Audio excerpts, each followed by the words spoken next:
سب حضرات کا شکریہ ادا کرتا ہوں کہ آپ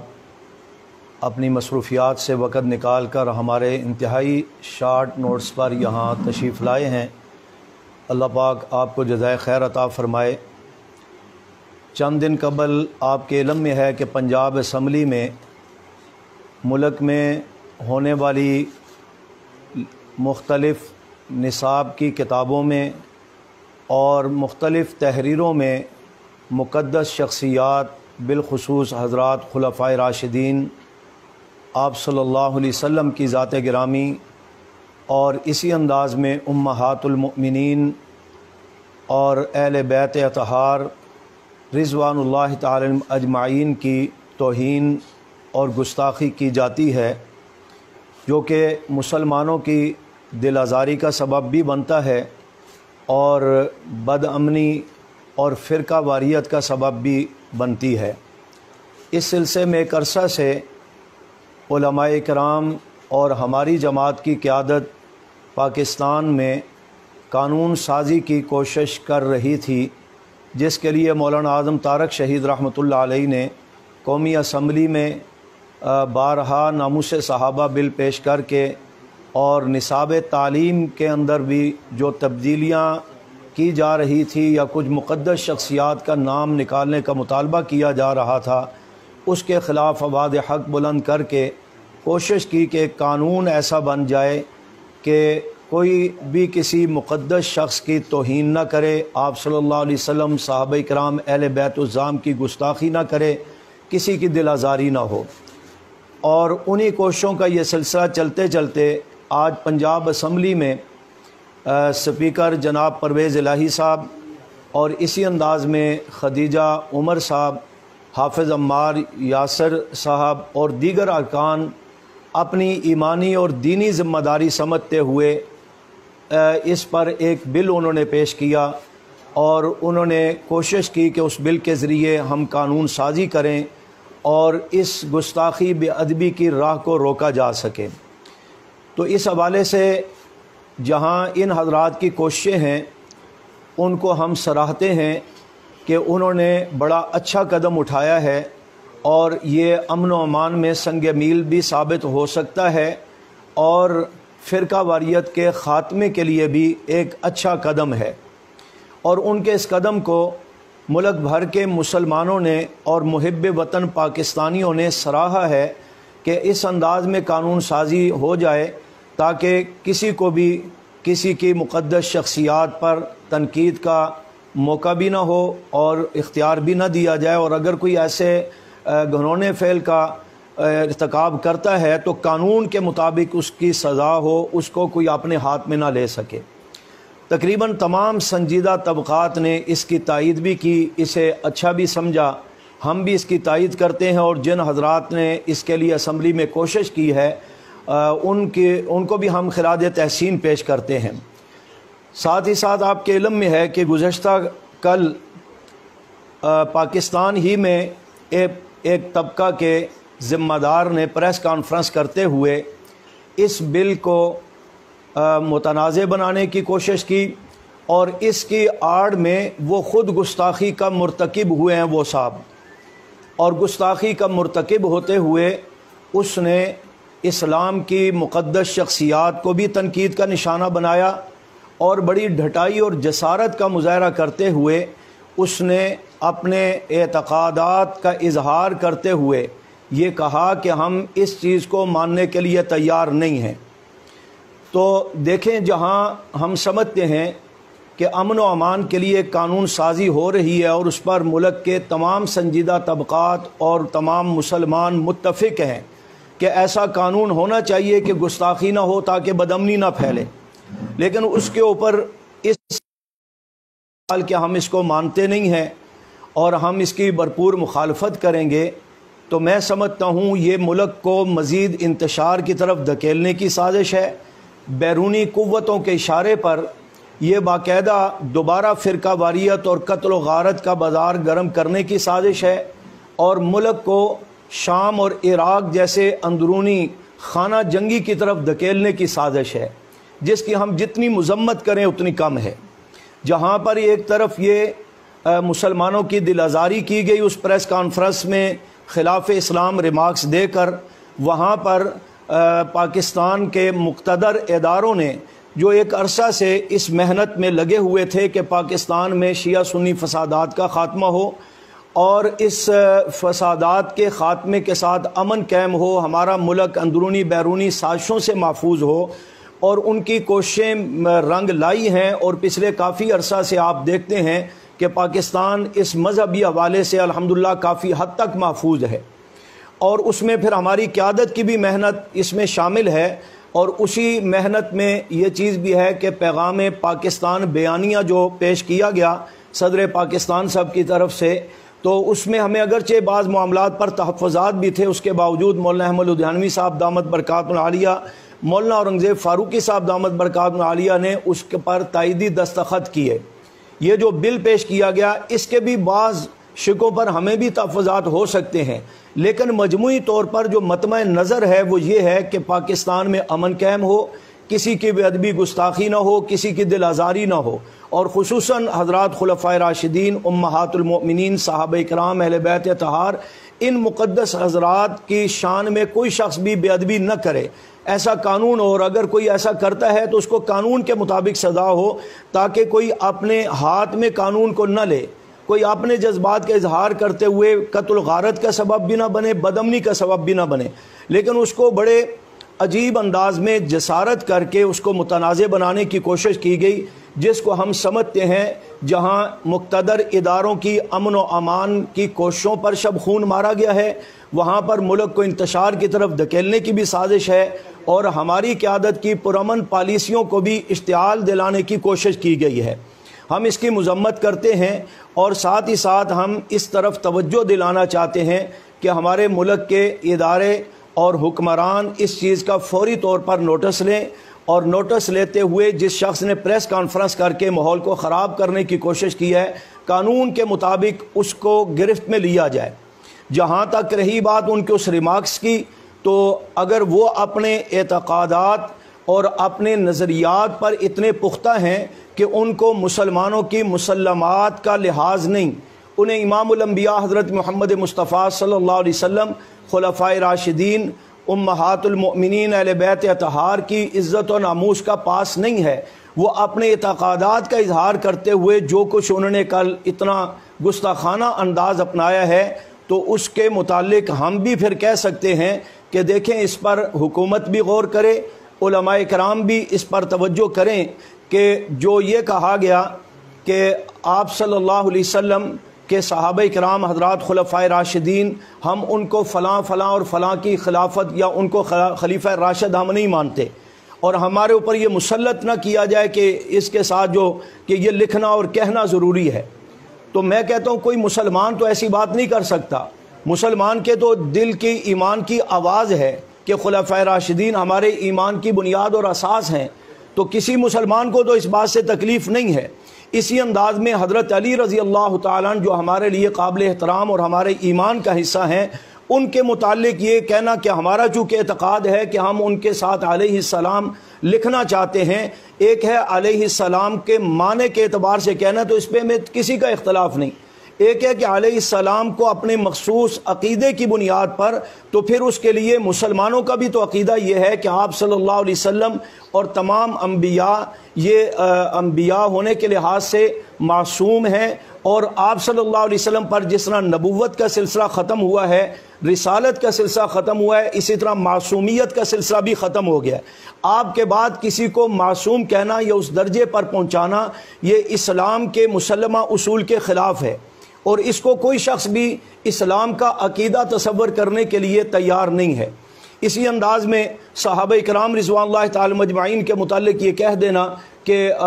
یہ ان کے عقیدے کے مطابق، بھائی ہمارے عقیدے کی سر بات نہیں ہے، یہ تو قرآنی شخصیات ہیں، انہوں نے کہا تاریخی ہیں، یہ تاریخی نہیں، قرآنی شخصیات ہیں، ان کو قرآن کریم نے مقام دیا، عظمتیں دی ہیں، 1200 سے زائد آیات ان صحابہ کی شان بیان کر رہی ہیں. ان کو برملا کوئی شخص کہتا ہے جی ہم ماننے کے لیے تیار نہیں ہے، تو پھر مسلمان بھی کل کہنے کے لیے تیار ہوں گے جی جو ان کو مسلمان ماننے کے لیے یا ان کو قابل احترام ماننے کے لیے تیار نہیں، تو ہم بھی اس کو اسلام کے دائرے میں ماننے کے لیے تیار نہیں، یا ہم بھی ان کے احترام کے لیے تیار نہیں. اس سے اشتعال بڑھے گا. امہات المؤمنین سید عائشہ صدیقہ رضی اللہ تعالی عنہا سمیت آپ صلی اللہ علیہ وسلم کی تمام ازواج مطہرات قرآنی نص سے ثابت ہے کہ وہ ہم سب مسلمانوں کی مائیں ہیں، اور ہمارے لیے ان کا احترام، ان کی عزت کرنا یہ ہمارے دینی بنیادی فرائض میں شامل ہے. اب کوئی شخص کہے جی کہ ہم اختلاف کرتے ہوئے، مقابلے کی بات کرتے ہوئے ہم تو اپنی مجلس میں یہ بھی کہیں گے تو وہ بھی کہیں گے، تو بھائی پاکستان میں رہتے ہوئے اور اسلام کے دائرہ کار میں رہتے ہوئے ان مقدس شخصیات کے خلاف جسارت کرنے کی اسلام اجازت نہیں دیتا. اس میں پھر ان کو اپنا حیثیت کا تعین کرنا پڑے گا کہ وہ کس قسم کے مسلمان ہیں یا کس قسم کے وہ پاکستانی ہیں. اس چیز کا ان کو خود تعین بھی پھر کرنا، یا حکمران اس چیز کا تعین کریں. علماء کرام اور اکابرین امت تو اس کا تعین کر چکے ہیں، لیکن وہ اس کا تعین خود کریں کہ ان کی کیا حیثیت ہے. اس سے مسلمانوں کی دل آزاری ہوئی ہے، ہم اس کی مذمت کرتے ہیں اور ہم حکمرانوں سے کہتے ہیں کہ اس کا فوراً نوٹس لیں، اور نوٹس لے کر اس پر جو قانونی ضابطے لاگو ہوتے ہیں اس کے مطابق کارروائی کی جائے. رہ گئی بات یہ کہ ہم جی پاکستانی ہیں، ہمیں یہاں یہ حق نہیں ہے. بھئی یہاں پر عیسائی بھی تو رہتے ہیں، یہاں ہندو بھی رہتے ہیں، یہاں سکھ برادری بھی رہتی ہے، دیگر غیر مسلم بھی رہتے ہیں. انہوں نے کبھی اعتراض کیا یا ان کو اس اعتراض کا حق ہے کہ مسلمان اپنی مقدس شخصیات کے تحفظ کے لیے کوئی قانون بنانا چاہیں تو اس پر تو کسی کو اعتراض نہیں ہو سکتا. اعتراض تو وہی کرے گا کہ جو یہ جسارت کرنا چاہتا ہے، یا ایسی جسارت کرنے کا جس کا نظریہ ہے، جو اس جسارت کیے بغیر جو ہے اس کی یعنی کہ اپنا مذہبی ماحول یا اس کا دنیاوی ماحول چل نہیں سکتا. اس کی ساری مذہب کی عمارت ہی اسی بات پر قائم ہے، تو اسی کو تکلیف ہوگی. یہ بل جو پیش کیا گیا یہ کوئی اہل تشیع کے خلاف نہیں ہے، نہ کسی طبقے کے خلاف ہے، نہ کسی مسلک کے خلاف ہے. یہ ایک تو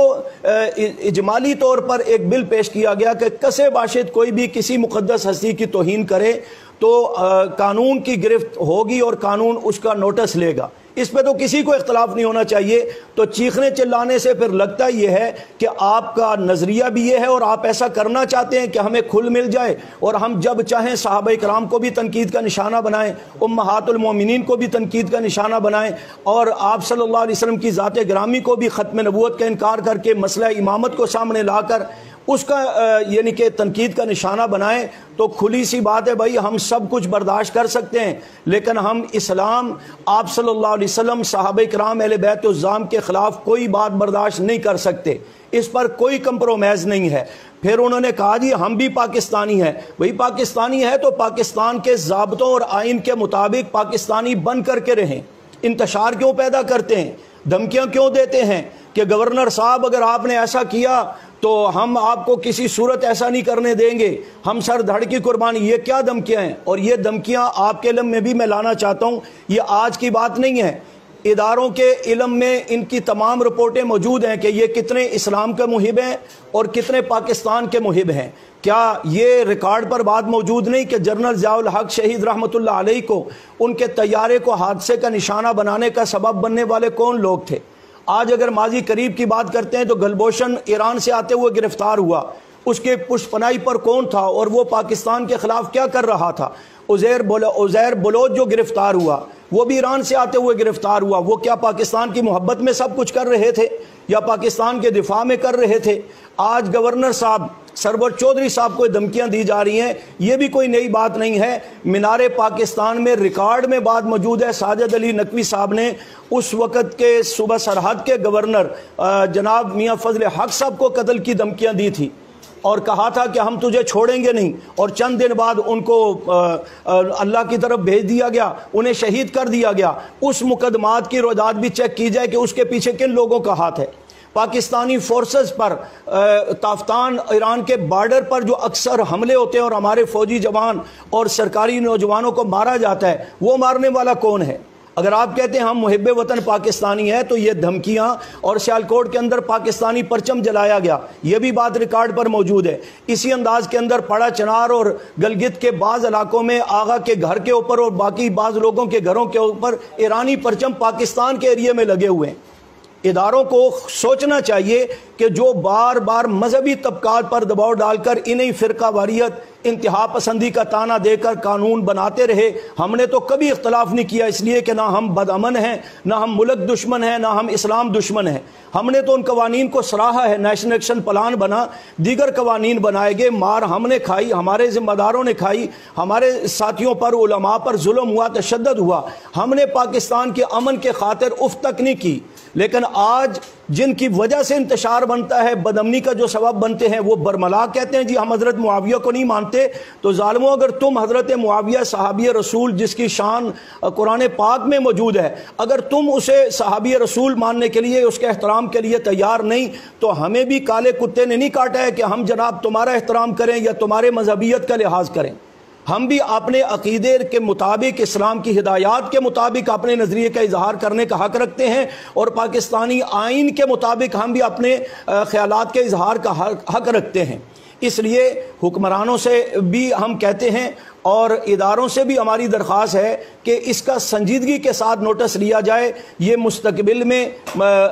مذہبی خانہ جنگی اور آپس میں انتشار کا سبب بھی بن سکتا ہے، اور پاکستان کو غیر محفوظ کرنے کا سبب بھی بن سکتا ہے، جس کی کسی صورت بھی حوصلہ افزائی نہیں کی جا سکتی، بلکہ مذمت کی ہے۔ اور تمام اہل سنت مسلمانوں کے جتنے طبقات ہیں، آپ سوشل میڈیا پر دیکھ رہے ہیں، سب کی طرف سے یہ مذمتیں آ رہی ہیں، اور ہم جب تک اس کا حکمران نوٹس نہیں لیتے، اس گستاخی کا اور اس پریس کانفرنس کر کے جو دھمکیاں دی گئی ہیں، اس وقت تک ہم خاموشی سے بیٹھنے کے لیے تیار نہیں۔ ہم اپنی قیادت سے درخواست کرتے ہیں، قائد محترم مولانا احمد لدھیانوی صاحب دامت برکاتہ عالیہ، آپ نے ہمیں اپنی مٹھی میں لے کر کے ان تمام ماحول کو برداشت کرنے کے لیے پاکستان کے یعنی کہ پاکستان کے مفاد میں آپ نے ہمیں اپنی مٹھی میں لے کر کے ہمیں کنٹرول کیا ہوا ہے، اور ہم بھی اپنے ایمانی جذبات کو کنٹرول میں رکھے ہوئے ہیں۔ اس کا یہ مطلب قطعاً نہیں ہے کہ آپ صلی اللہ علیہ وسلم کی ناموس غیر محفوظ ہو، صحابہ کو اعلانیہ کہا جائے ہم نہیں مانتے، خلفائے راشدین کے لیے کہا جائے جی ہم نہیں مانتے، تو ہم بھی خاموش بیٹھے رہیں گے اور آپ کی مٹھی میں رہیں گے؟ نہیں، تکیے کی چادر یہ ان کا مذہب تھا، انہوں نے جب اس چادر کو اتار دیا ہے تو ہمارے مذہب میں تو یہ ویسے ہی نہیں۔ ہمیں اپنے ایمانی ذمہ داری کا بھی اظہار کرنا ہے، اور جو حکمرانوں سے ہم نے یہ طے کیا کہ ہماری طرف سے کوئی بھی بد امنی کا نہ پہلے کو معاملہ آیا ہے نہ اب آئے گا، اس کے معاملے میں اداروں کو اور حکمرانوں کو آپ نے مطلع کرنا ہے، انہیں باور کرانا ہے کہ ہماری قوم پرامن ہے اور ہمیں جان بوجھ کر اشتعال دلایا جا رہا ہے، لہٰذا اس کا نوٹس لیا جائے۔ اس پر جو بھی قائد محترم ہمیں حکم دیں گے، ہم ناموس رسالت، ناموس صحابہ اہل بیت کے تحفظ کے لیے ہر قسم کی قربانی دینے کو بھی تیار ہیں، اور اس بل کے کو قانون سازی کی شکل میں جو تحفظ بنیاد اسلام کے نام سے پیش کیا گیا، اس کی بعض شکوں پر جس کو کی اصلاح کی ضرورت ہے، اس کے ساتھ ساتھ اس کے نفاذ کے لیے اور ایسی قانون سازی کے ہر قدم کی ہم نے تائید کی ہے اور تائید کرتے ہیں۔ والسلام۔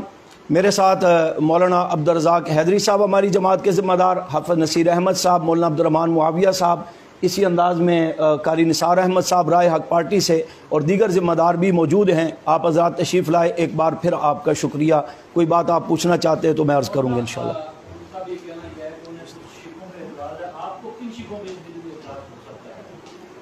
دیکھیں، اس میں کچھ الفاظ ہیں، جیسا کہ 295A کا معاملہ انہوں نے سابقہ معاملے کے مطابق رکھا ہے، جو پہلے سے قانون میں تھوڑی بہت ترتیب تھی اس کے مطابق رکھا ہے، جیسے وہ قانون ہے اسی کے مطابق اس کو ہم آگے لے کر چلیں گے۔ ہمارا مطالبہ یہ تھا کہ یہ جو 5 سال چلو سزا بنائی بھی ہے، یہ اگرچہ کم ہے، اس سزا کو جو ہے وہ سب پر لاگو ہونا چاہیے۔ ایک انہوں نے تو یہ کہا ہے نا کہ جی جو رضی اللہ تعالیٰ عنہ نہیں لکھے گا، امہات المومنین نہیں لکھے گا، خلیفہ راشد نہیں لکھے گا، اس کو یہ سزا ہوگی۔ ہم کہتے ہیں جو بے ادبی کرے، گستاخی کرے، اس کے لیے 295A کی جو سزا ہے وہ کم ہے، اس کو بڑھایا جائے۔ اور پھر اس چیز کا بھی خیال رکھا جائے کہ کل دیکھیں قرآن پاک ہے، اس کی کوئی تفسیر لکھتا ہے تو قرآن پاک پر باطل مذاہب پر تنقید تو موجود ہے۔ آپ اس شرک کو بھی اسی کھادے میں اگر لے جائیں گے تو یہ تو خود مسلمانوں کے خلاف ہوگا. پھر اللہ کی وحدانیت ہے جہاں آپ صلی اللہ علیہ وسلم صحابہ اہل بیت اور ان مقدس شخصیات کی ناموس کا تحفظ ضروری ہے، وہاں سب سے پہلے اللہ کی ذات ہے کہ اللہ تبارک و تعالیٰ کی ذات کے خلاف بھی کوئی اگر حضرات سرائی کرتا ہے، بے ادبی کرتا ہے تو اس کو بھی قانون کی گرفت میں آنا چاہیے. تو اس میں یعنی کہ الفاظ اور ترتیب کی بہتری کی ضرورت ہے. باقی جو ان کا مطمع نظر ہے گستاخی کو روکنا اور ادب و احترام کو یقینی بنانا، اس پر ہم تائید کرتے ہیں اس بل کی.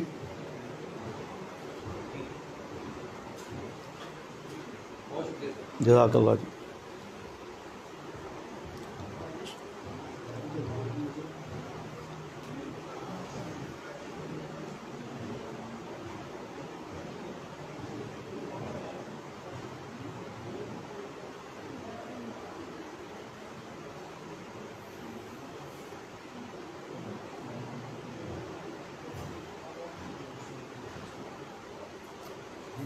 جی بس پھر نظرات کچھ ہے ادھر بٹھانا ہے، اس کمرے میں ساتھی آ جائیں، اس طرف آ جائیں. جی تھوڑا چائے کا انتظام ہے. ہاں آپ ایک منٹ بیٹھیں، آپ ایک منٹ بیٹھیں. یہ کون چلا رہا ہے؟ اس کو بلائیں.